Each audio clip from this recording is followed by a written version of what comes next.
A new study shows a keto diet is more effective than a low-fat diet for elderly population. And not only does it do that, but it gives us a wonderful example of how we can interpret sort of real-world studies compared to highly controlled scientific experiments that control only one variable.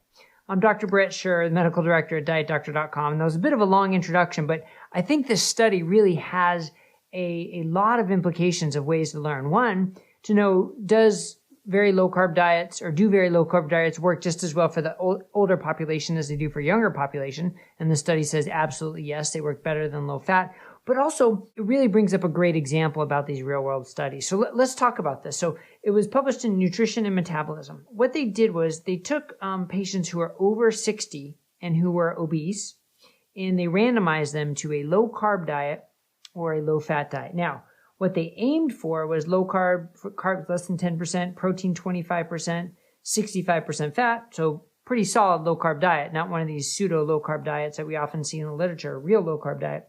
And then a low-fat diet, which was 55% carbs. And what they found was after just 8 weeks, so only 8 weeks, the low-carb group lost 13 pounds compared to only 2 pounds for the low-fat group. Pretty big difference. They also lost more fat mass, 9 pounds of fat versus only 1.8 pounds of fat. And then they also lost more visceral fat, the visceral adipose tissue. So pretty impressive.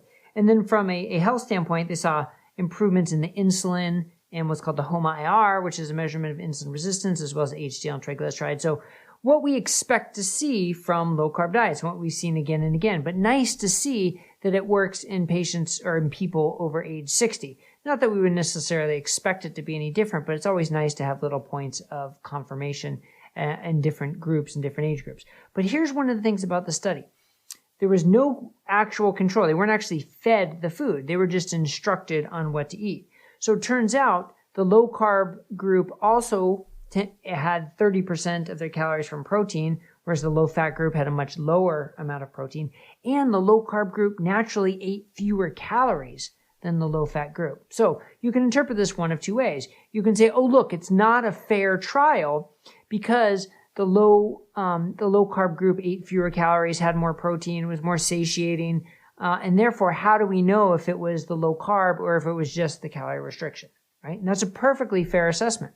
But the other way to look at it is to say, look what happens when people just go on a low-carb diet. They naturally eat fewer calories and higher protein, and they're more satiated, and they lose more weight, right? So it's looking at the same problem from two different perspectives. Now, if you're a scientist, and you want to prove whether it is the carbohydrates or not that are making the difference, and that's all you want to prove, then you do one of these metabolic ward studies where you lock people in a ward, but of course you have to monitor them for a long period of time, longer than the 2-week studies that we've talked about before.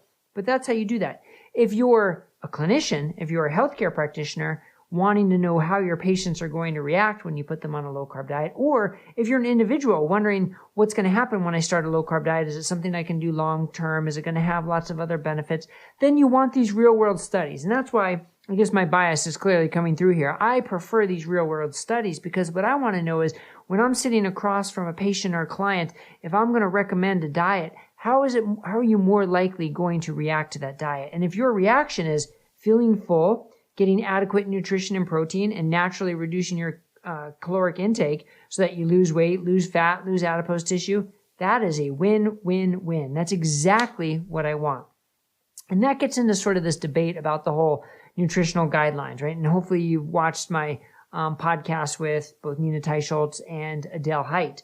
Adele really put sort of a new perspective on these nutritional guidelines. And she's right in the sense that it wasn't the low-fat diet recommended in the guidelines that led to the obesity crisis. It was sort of the inability to follow that diet, right? And you can argue whether it matters, whether it's splitting hairs, but from this perspective, it makes a difference because the real-world study of that diet basically showed that people do not adhere to it. And industry swooped in and we started eating these heart-healthy, quote-unquote, high-carb, high-caloric, high-sugar snack foods because we're emotional human beings. We have hungers, we have cravings.